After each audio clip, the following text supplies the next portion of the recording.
Hello, everyone, and welcome. My name is Helena, and we are live on Jonathon Marc Mendes Painted Love page. We are also live in Furniture Painters Unite UK in the group. When you jump on, please say hello. Let me know you're here. I have Jonathon waiting in the wings. Hello, Facebook user. Hi, hello, Nikki. Hi, Sarah. Right. So if you've never used StreamYard before, you must give StreamYard permission to show Jonathon and I your name. If you don't do that, then you just come up and it says Facebook user, and we do not know who you are. So I think Heike is here, but I can't see her name.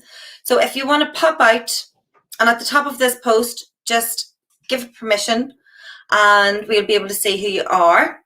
So my name is Helena from Gink Design. I'm based in Northern Ireland. I don't know if I said that. See, I'm so excited. I don't even know what I've said so far. And I will be speaking with Jonathon. Jonathon is our mentor in Furniture Painters Unite UK. So the name of the group just says it all, Furniture Painters Unite. So there are UK, South Africa, Europe, Canada and America. It's a global movement of furniture painters, and Jonathon is our mentor, and we are going to have a great chat with him and get to know him and hear his story. So I see lots and lots on. Yes, I can see your name now, Heike. Oh, hello. Hi, Liz. Hi, Samantha. Hi, Sarah.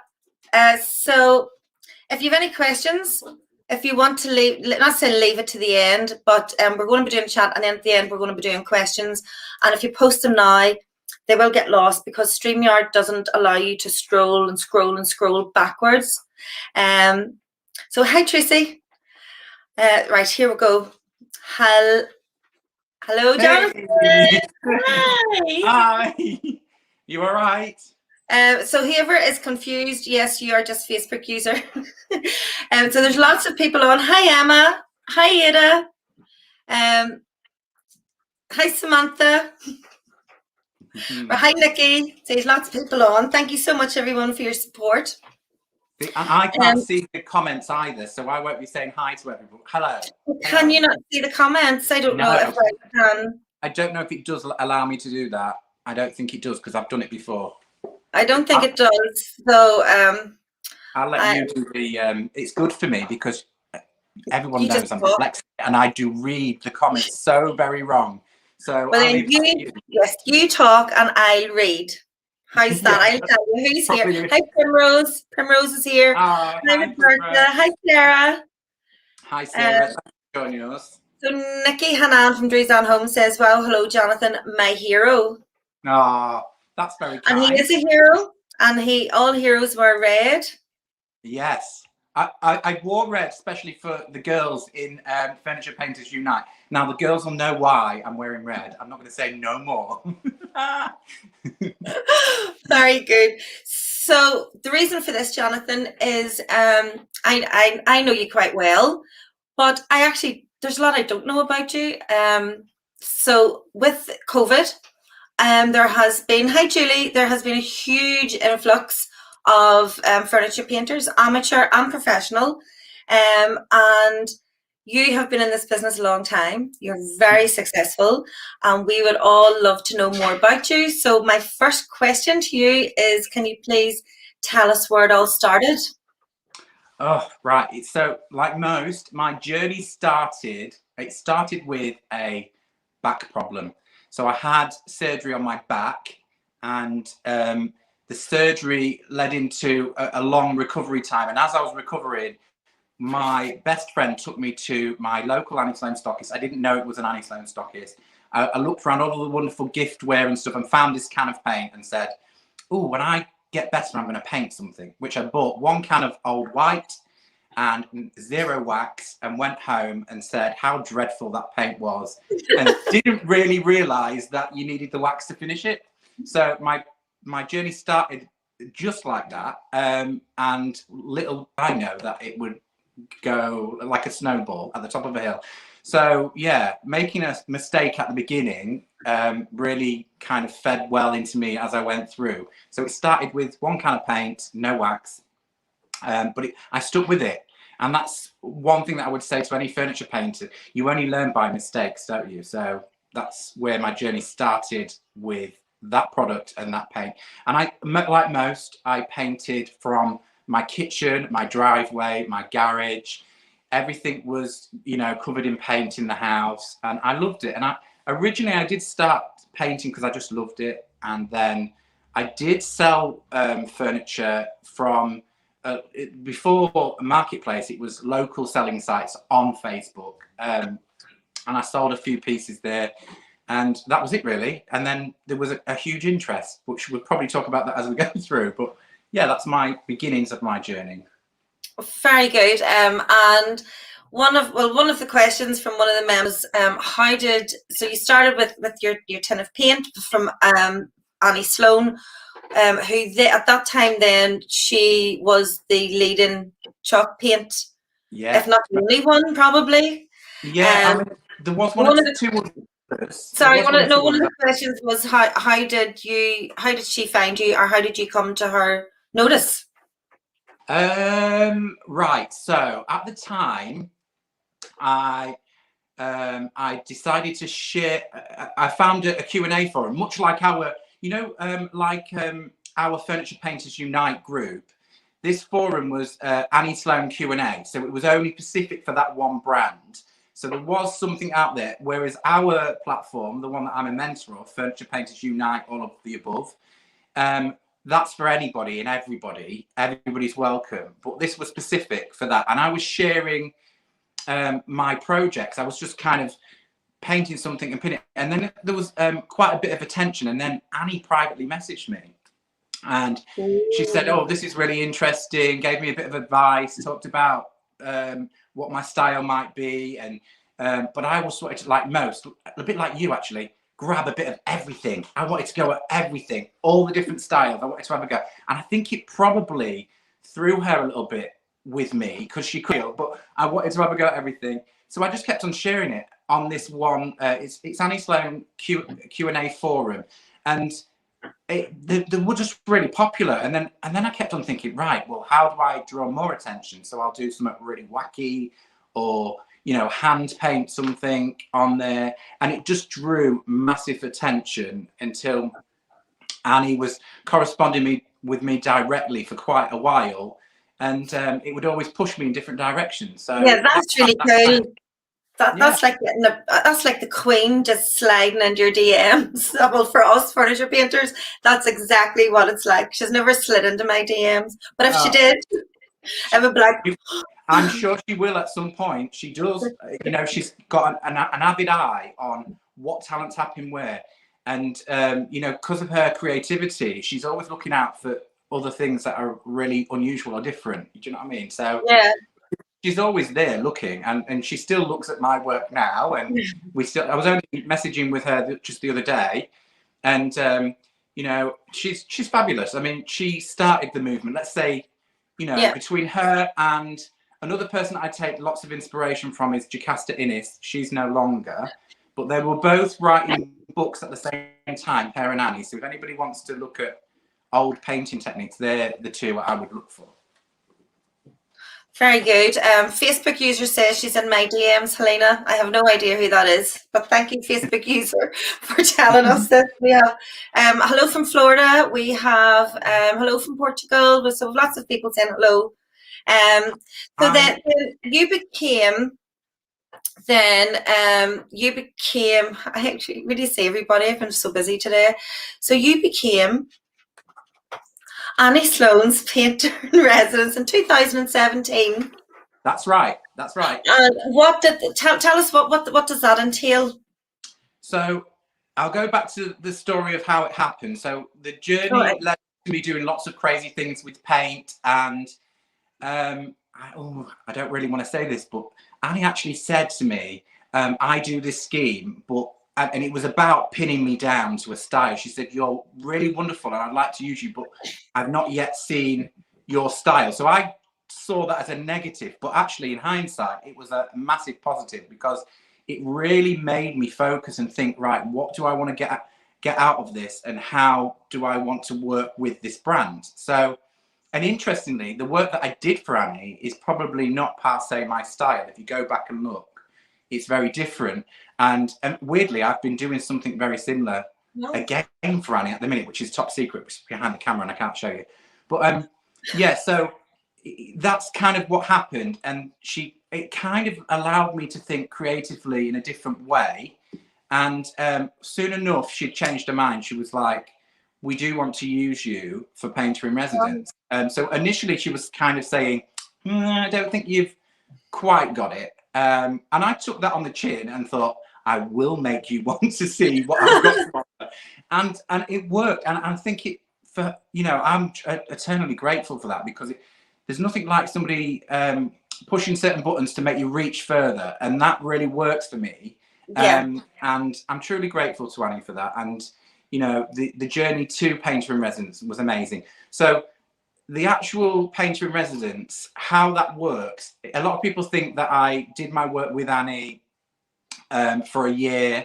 It wasn't quite like that. I had to produce 5 to 6 projects using her full colour range, and it was purely my choice of what to do. It had to come solely from me and be really creative. So what I decided to do was take all of the things that I was teaching, because by that time I was doing little YouTube videos in my garden. And I thought, right, let's use all of them, put them into every project, but then flip everything on its head, take all different genres of furniture and flip them, and say, take a 1930s pattern and put it on a 1950s sideboard and do something interesting with colour. So that's what happened, and it made quite for interesting results, I think. So, and everything had a little story. Like many people remember the circus cabinet that I did. It was sideboard, and I chose to do that to deal with my childhood, like the seaside, the circus, brightly coloured. So each one of them had a little story. The stories were never told. I own the stories, but each of them, all of my friends. It meant something to you, yeah. It wasn't just a random. It meant something. You had an idea and you knew what you wanted to portray.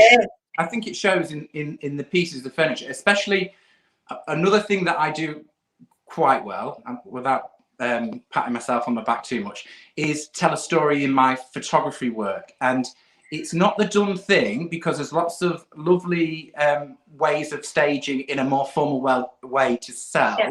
But my work, uniquely, if you scroll, you will stop and know that's Jonathon. So I was doing that and kind of making each image a whole story around each image, and it worked for me.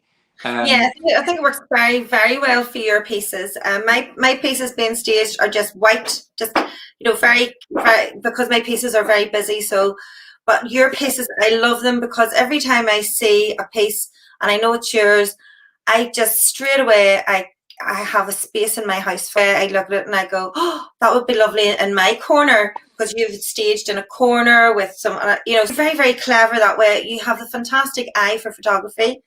Did you train? Did you train for any of this, or is this all just a natural talent that was found? I think it's God-given in some respects. I've never had any former training. I did when I left school at the age of 17, I did an interior design course. Once a week. I went to a big college, and I was in a room full of adults doing it. Actually, I was the only youngster there, and I got to week 6, and the tutor came over, and this is the truth. The tutor came over and said to me, unfortunately, Jonathon, we've come to the end of the road with your course. And I said, why? And she said, we cannot cater for your style of learning. And being severely dyslexic, I mean, we're going back 25, maybe longer, 25 years ago at least. And she said, we cannot cater for your style of learning, your dyslexia, we've just not got the facilities. Unfortunately, that's the end of the road. And I went away so upset, so upset. Period Living magazine. with a 4-page spread and say, interior design, I made it my own way. So, you know, Yeah. horses, it actually, again, that thing that you're feeling like you can't do it, you'll strive. For me, that works. You know, feeling that I can't do something, I will not let it defeat. It has sent you on a journey, hasn't it? So it's that saying that you don't understand it at the time, but when you look back 10 years, you'll say, yeah, that was meant to not work out, and that was meant to not work out, and you know that was meant to happen, because it all brings you to where you are now. Yeah. So one thing I learned about you, which I didn't know, was that you traveled the world painting furniture and teaching paint techniques, and I think that's wonderful. So can you tell us a wee bit about that, please? Yeah, of course. Yeah, for a little while I felt like one of the Beatles, you know, getting on a plane in the space. I mean, this was pre-pandemic. I had in March, as we went into pandemic, I had booked France and somewhere else. I can't remember. There was 2 other places that I was going to go to in a week, and I cancelled them because I had a poorly mum, and I didn't want to go to an airport 9 times in that space of time. But prior to that, in the 2 years prior to that, I'd done 70 flights in less than 2 years, which is heavy going. Most people don't do that in a lifetime of holidays. No. And I did it. I still have my day job, so I did it around my day job. Me and Mr. M, he took time out of work, and we both went together. So I never wanted him not to be part of that journey, because I had to take him with me, because it wouldn't have been good for our relationship, because we wouldn't have seen each other. So he came on the journey, and we just travelled. You know, I've been to Ireland 3 times, Greece 4 times, all over the place. Were you in Australia? I've been to Australia, South Africa. Africa. There was a girl I know, and she said, "Oh yeah, I met him in Australia." I thought, did he really? He got around? He really got around. And then Emma, our wonderful Emma, she met you in South Africa, and then that's how our group started. It started with how it all started. A little conversation that we had at an expo, and she said, "There's just no support out there for the furniture painter," i.e., you know, the silly questions that we all need to ask. And I was finding that I was getting those questions, and I felt like it was the right thing to create a group that you can go in and feel comfortable and go, can you put top coat? Can you put wax over top coat? Or, you know, can you put dark wax down without putting clear wax? Or silly questions that you're frightened to ask sometimes. And a warm group like Furniture Painters Unite was the right place to do that. And I kind of put my hand up and said, I will be a mentor. And we knew that would traffic my following to the groups. But really, I've never really been a mentor. I'm a creative mentor. I'm not the group kind of runs itself. We've got people like yourself, like Jodie, Barbara, loads of people. Like, I've been in our groups and asked the question, how do I do this? So it's not about me always. It's, you know, creatively I can show people that's my thing, but other people are good at how to run an Etsy account. Now, I've never sold on Etsy. It's not my thing. I paint now to teach. I don't paint to sell. So I'd have to point somebody in another direction. Maybe it would be Jodie or Barbara or one of the guys, anyone. You just put the question in, and that's how it would come. Anyway, I'm going off on a tangent. I know that I do this. No, it's so back to travel, isn't it? Yeah, but that's great, because that's what we want to get across about the group, that painting furniture is lonely. You're often alone. I know you dragged Mr. M around the world with you. It is but lonely. Usually you're on your own in that garage, in that kitchen, and you know, so the fact that Emma has set up these groups, and it is a wealth of knowledge. There's a wealth of talent, a wealth of knowledge, and it's people. What I liked about it was you were a mentor, and you were very clear to see in the group. And then there's also people that had never had said, right, I've just painted my first thing and I went wrong. So there's that whole spectrum of levels of where people are on their journey. Yeah. But the Zoom And it's a group that family, we isn't have, it? It's like a family ultimately. We yeah, don't, we don't tolerate not nice people. We just, everyone generally is nice, but we come in there and you can ask the question, the silly questions, and there's always somebody that will pick up an answer. It's not usually me because I'm too busy, but there is always somebody there just to kind of come up with the right answers for the questions, I suppose. And it's such a warm group, and I'm so proud of it. It's not my doing. Emma won't come on camera. We will get an interview here with Emma at some point. She needs to hopefully, be, yes. because She has a she's brilliant story. yeah, she's absolutely pivotal in all of this. I was just a name, and that is to do with all the silly things like the traveling and all of that stuff. Yes, So but then during COVID, the Zoom calls started, because we were all even more isolated than we yeah, usually are isolated, and that's where we met, doing the Zooms, and now the world has opened up again, and we're still on Zoom. yeah, We're still there on a Wednesday morning painting together. We're there on a Saturday night, just chatting together. So I think that's testimony to really how well the group is, how good a support it is, it is. um, It and really how is. amazing the people in it are. Barbara, Jodie, hi Barbara, hi Ah, she's Heike, there. hi Sarah, they're all here. So Um, let's just demystify any of the people that are on the group that have never been to Zoom. I want to, we had 3 or 4 new people this last couple of weeks that have come and said when they've got to the other side of that, they've been very nervous before they've come because they think there's masses and masses of people. And there isn't always. We've never really got over about 20 people at any one given time. But there's nothing to be frightened of on the other side of that. Everybody is like how we are right now. And usually it's very relaxed and really settled. So please come into the Zoom group. You'll find that there's a family there waiting for you to answer questions. And on a Saturday night, we have a bit of a loosen up and a drink, and it's really lovely. So come to the Zoom. Don't be frightened. We don't bite. yeah, can you see I've put a comment up? Can you see that on your screen? No. I can. It's my husband. He's saying hello. Hi. I think he's talking to me, but I just He's thought I would show you that he's here. I'm waiting for another cup of tea. I told him to bring me another cup of tea. This one's Well, empty. I think he's heard you about the cup of tea now. So, yeah, and the industry. We'll talk about the industry now. So, Furniture Painters Unite, and we've talked about the Zooms, and we'll talk about the industry now because it is a huge industry now. I suppose with COVID and with all these new products, new paint brands, decoupage.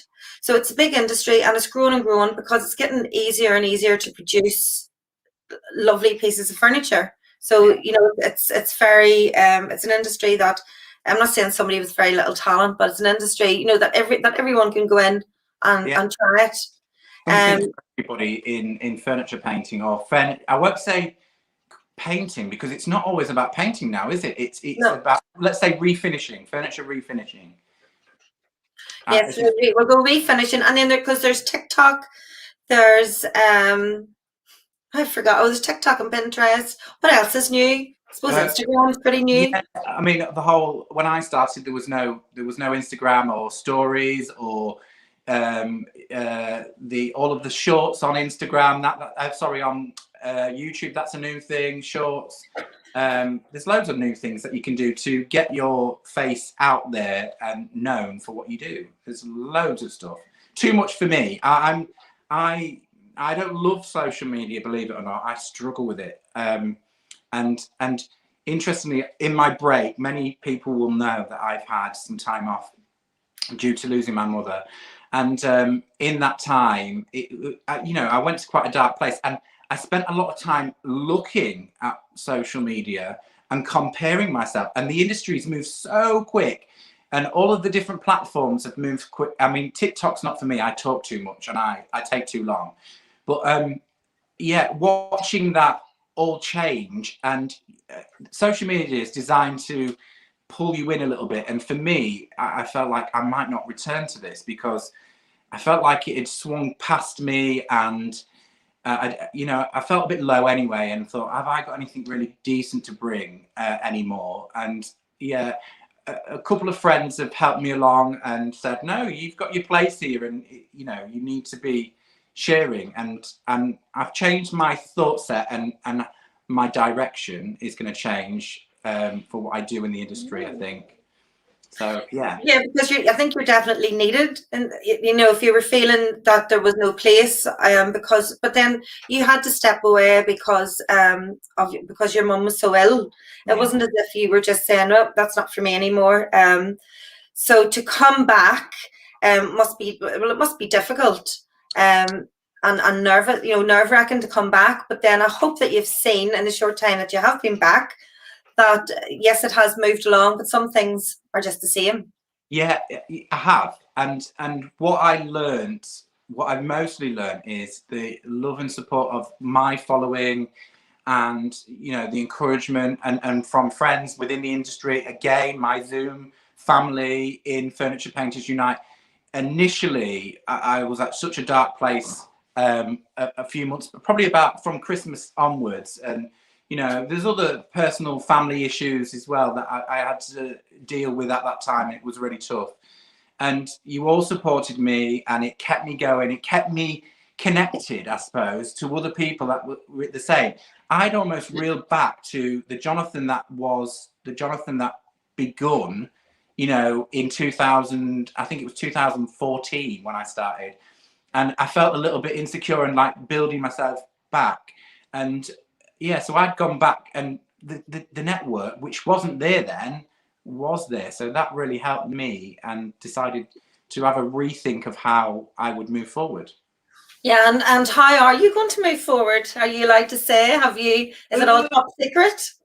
There is, well, I can say, well, there's one top secret that I can't really say about, but so there is something that I've been working on behind the scenes that I think we've probably only got another 4 weeks before that will become apparent. So my direction, I had gone into my Painted Love Academy. So that was a thing after.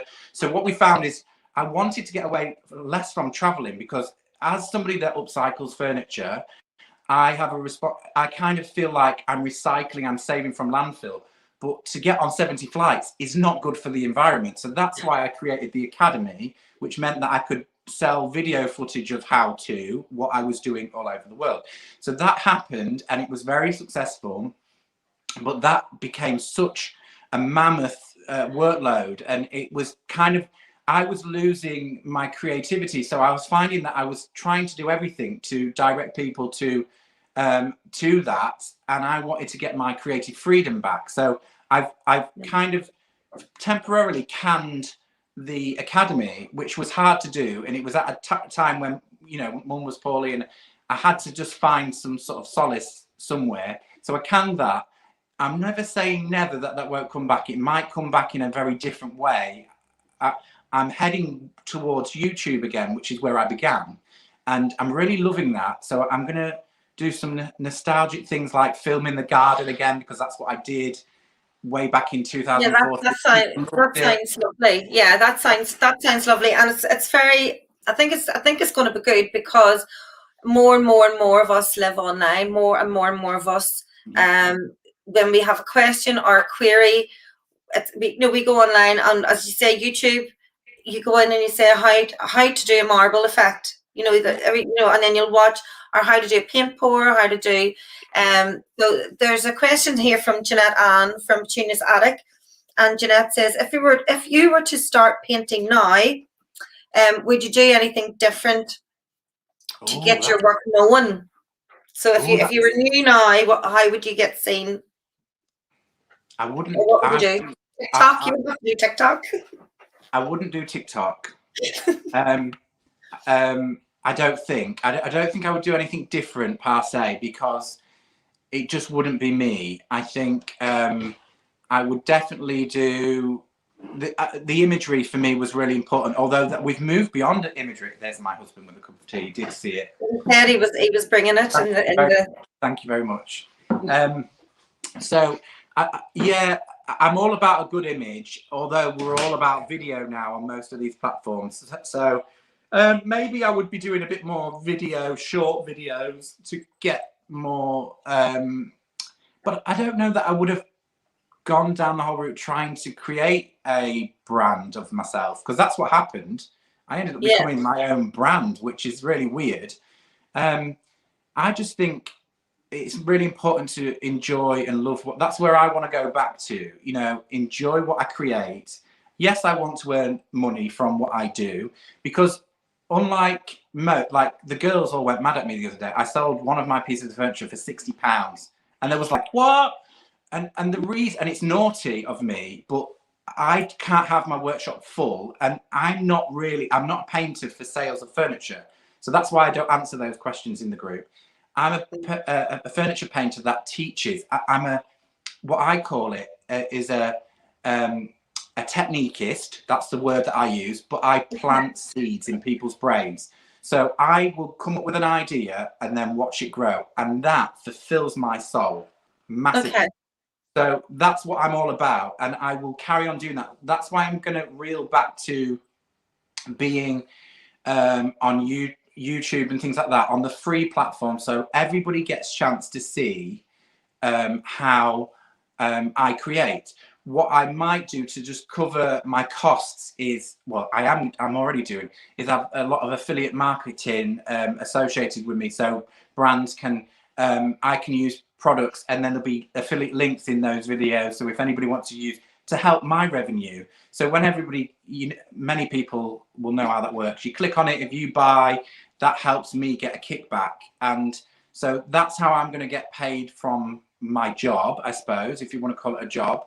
But ultimately, I love just being creative and sharing that, and like watching lovely people like yourself take that little bit of an idea and then turn it into something else. I go a bit crazy with it. I go a bit crazy with things. Yeah.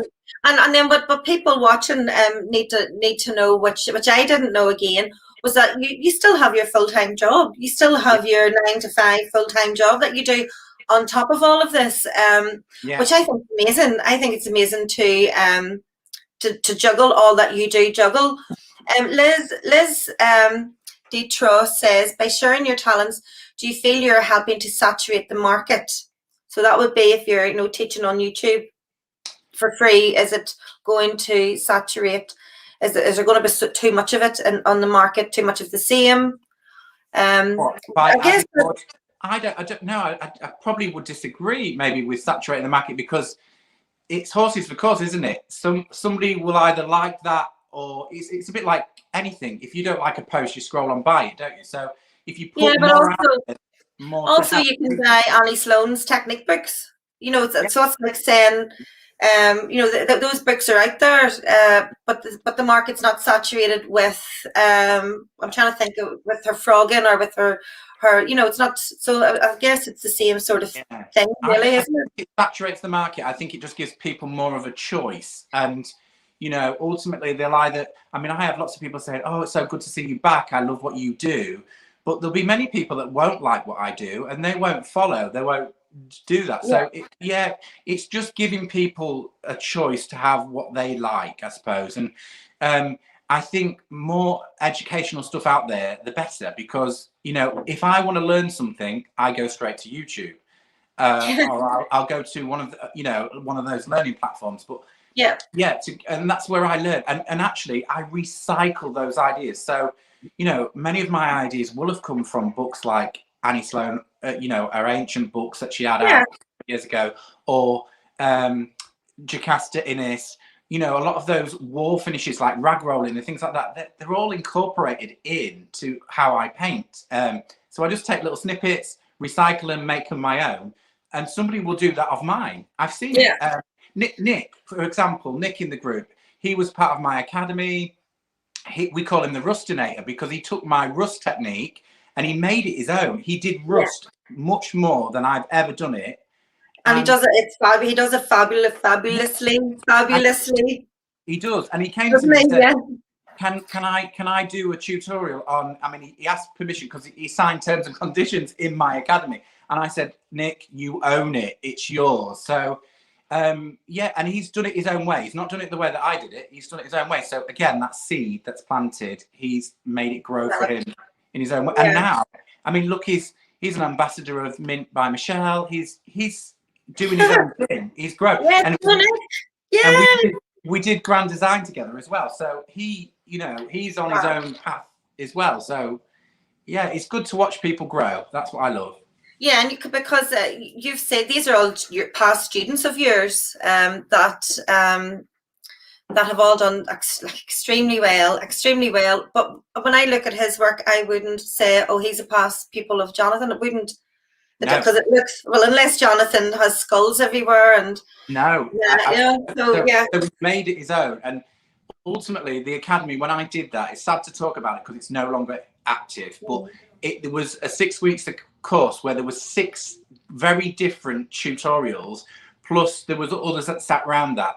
And what I wanted to do is make sure that everybody completed each tutorial, but what they would do is mix tutorial 1 with tutorial 5, and they'll combine them and make it their own. So I was teaching them skills that they would take away and use their skills in their own way. And that ultimately, that's going back to saturating the market.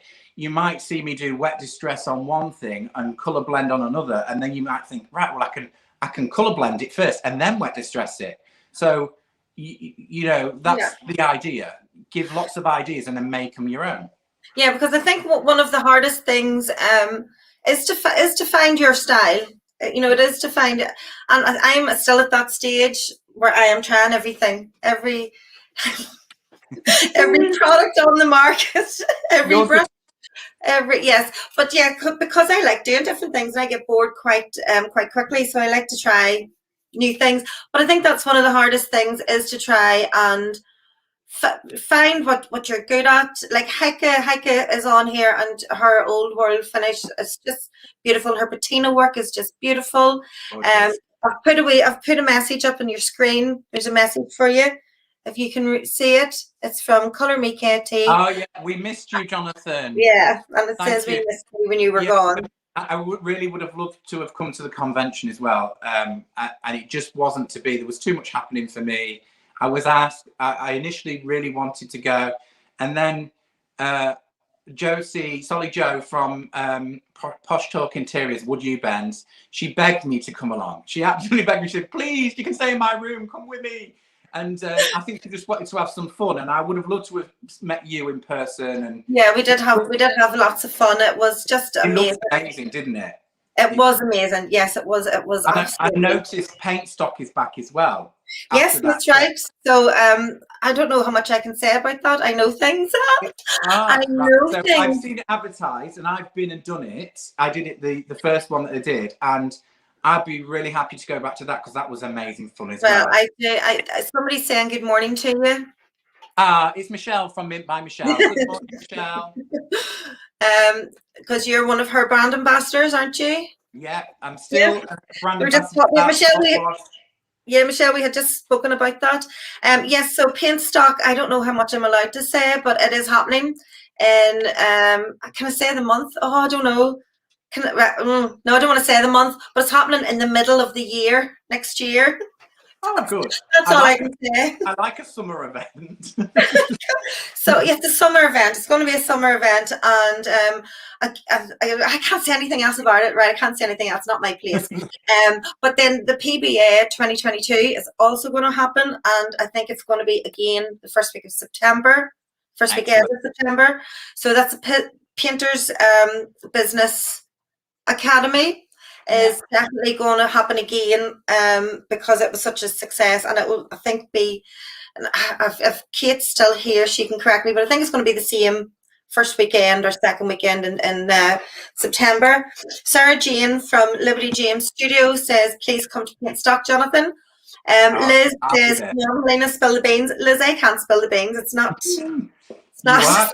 You are, aren't you? Because I don't know.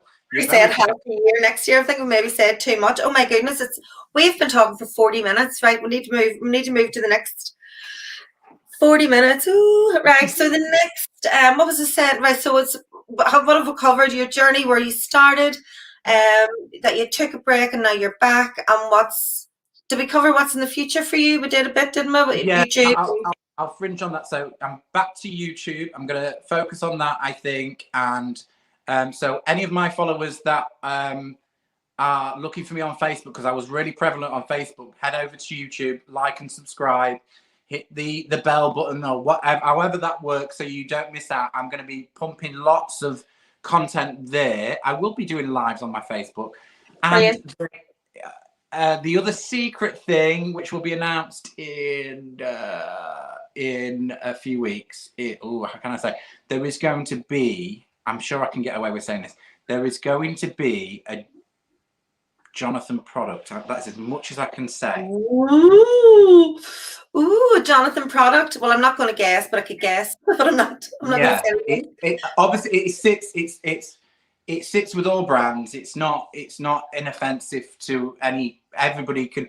I just think it was time that my only product that I really had was the Academy, which was video footage, and there's never been a Jonathon per se product. I think I might have said too much, but so you probably have. Yeah, you probably have. We're so bad at keeping secrets, aren't we? But that's very exciting. I can't wait to see what it is. So I'm going to move on to the members' questions. I have my phone because some people have sent me questions. So this question is from the lovely Wendy, and no, this one's from the lovely Barbara. Sorry, Barbara. So Barbara says, with all the paint brands out on the market today, what would your advice be when choosing a paint? So there's so many and so many different finishes. So what's your advice to someone how to choose the best paint for your project? Right. For me, it was very different. So I'm going to tell you how I think you should do it, or even though I didn't do it that way. I think you need to just dip your brush into all sorts until you find what works, because they're all very different. So I only used Annie's Foam chalk paint, and I used it for so long it becomes I encompassed it. It became me, and I love it, and that's why I always go back to it. I am brand neutral, even though I've done lots of work with Annie. I will always pick up other things. A lot of people think that I'm part of Annie's team or I'm paid by Annie. I'm not. All of the above. I am just a painter that uses. I purchase my own paint. I don't get it for free. I didn't know that. I didn't know that either. I thought that you were paid. That light's very bright. I'm not a brand ambassador or any of that, the above. So, which means it's great for me, and that's how I like it, because ultimately I'm not pinned down to one product, so I can go off and use Fusion, and I do. I've got Fusion in there. I've got some new paint products that I'm using. La Magic paint, which is from Italy.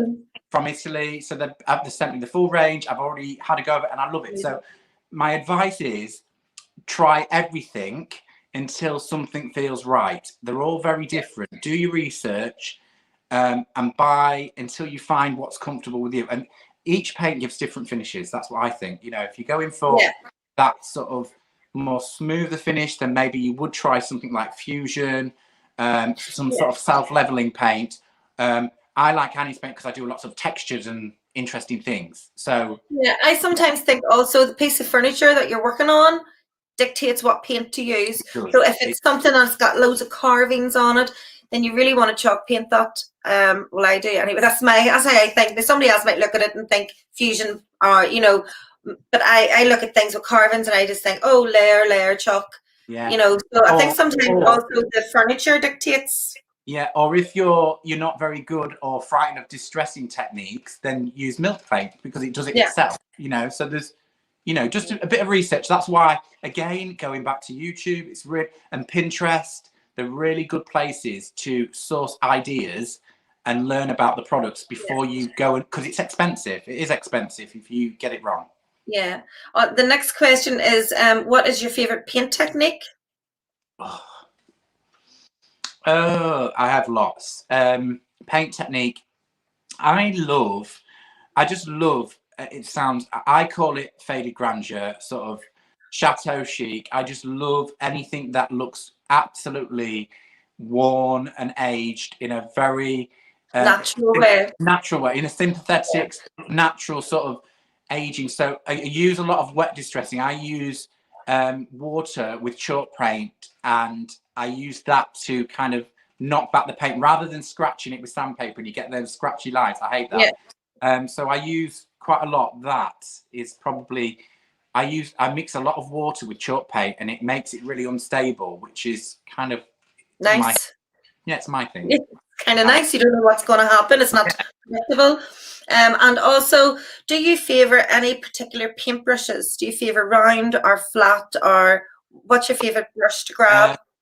So horses for courses again. Whatever paint I'm using is different. So if it's a flat finish and a mineral paint or a self-leveling paint, I would go for a synthetic flat angled brush, which is not very often for me, but I do occasionally. I do things for us that way. But I would always go for a natural bristle oval, medium oval Annie brush. There's many others, Paint Pixie. There's lots of different brushes, but I would always go for the natural fibre. I'm not very keen. I like that sort of soft, natural, bristly kind of brush. Thank you. And then we have a question now for, this is definitely Wendy. Wendy says, I wanted to know about the puffin he painted. It's an old piece and the cottage scene he did on a chest of drawers. I want to know what paint he used and what his inspiration was. Right. So they're really good questions. So I'll go with the country cottage scene. The original image to that I copied is on my wall in my living room. It sits there, and I loved the image so much. It was a car boot find, and I just thought, right, that's where I'm going with. And it was all painted with chalk paint, and I find chalk paint is a wonderful medium for hand painting because you can use it kind of like acrylic paint because you can put it on thick, or you can water it down like watercolor paints and make washes. So skies can be made like washes and details can go in a bit thicker. So chalk paint for me, I've just found a really easy way of painting with it. And the puffin, that was all chalk paint again with salt wash at the bottom. So slightly different. I added texture to make my canvas really textured before I started doing the artwork. And it was all ice-foam paint again. And he was very popular, my proud puffin. I love your dogs. Personally, I loved your dogs.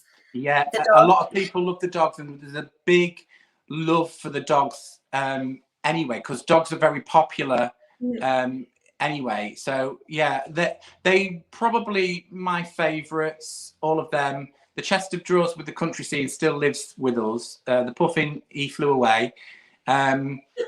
But yeah, so they're all kind of they're my favourites as well. Sort of. Yeah, they're lovely. So there's I've put another wee comment on your screen if you can see. Oh, shabbed out. Hello, my lovely. Hello. Hi. So Miss Quita Allen is here, and that's very apt because I think we're going to have to finish. We're on 48 minutes, and I just want to say thank you so much for doing this. If you're a furniture painter, join Furniture Painters Unite UK, USA, South Africa, Canada, and Europe. Join any of them if you want. You don't, if you just want to even watch to start with. We are always live on a Wednesday morning and a Saturday night on the Zoom calls. Again, if you're nervous, you can just be in the background. You don't have to be in the spotlight. But all shabbed out. Quita Allen is our next interview. Next, yay! You're up next. When is it? Have a date on that? Is it? Well, we have a provisional date of the 5th of October. And so far the 5th of October is good, but Quita's very busy, so that if that could change. But at the minute, it's the 5th of October. And again, she's an iconic. She's just iconic person in this industry, and I cannot wait to speak to her and hear her Oktoberfest. She's saying still on, so I cannot wait to speak to Quita and hear her story, because she's in America. She's the mentor for the American Unite group. Yeah, so that's great. And then after Quita. So we're going to do them, I think, every 2 weeks. After Miss Quita is her friend, Dion Woods. Woohoo! Big names. Big names. So I don't even know if Dion knows that, but you know it now. Well, we'll make her come and join us. She's after you. she's after you, Quita. So yeah, this has been lovely, and thank you so much for doing this. And thanks. I just wanted to open it up and let everyone hear and see and know what you're up to, and that you're back. Because there's a lot of love for you, Jonathan. We all appreciate your support. We all love that you love red pants, and we all love you got the red pants in. You got the red pants in. Do you know what? We're going to have to share that at some point, aren't we? Oh, that's another secret. But we'll share it sometime. Sometime we will. So listen, everyone. I hope I got through. I think I tried to watch for questions. I think I got most of them. And thank you. Yeah, can I interject? So, our lovely host for the evening, Helena at Gink Designs. It may change to Gink. We don't know yet. Please go and follow her. She's amazing. So, you know, she's a great at interviewing, but she's also a great furniture painter, and she does amazing work. So, and she's a brand ambassador of you're a brand ambassador of Aussie Decor, are you? Aussie Decor, yeah, because I love I do work in mixed media, so I love decoupage and transfers and adding just lots of mixed media as well as paint. Loads of wonderful ideas. So go and find Helena, give her show her some love, because she's awesome and she's my friend, and I'm really grateful that you did such a lovely interview. Thank you so much, and thanks for agreeing to it. Right, everyone, we are going to. Woo! Wasn't that brilliant? Right. So Jonathan is back. We've heard that he's bringing out a product, which is fantastic. And I hope that anyone watching it who's a furniture painter, please join the group and join in and get that support, because it is a wee place of support. So thanks everyone, and I can see all my friends. Thank you all for being here and supporting this. And we'll see you on the 5th of October for All Shabbed Out, Miss Quita Allen. Bye, everybody.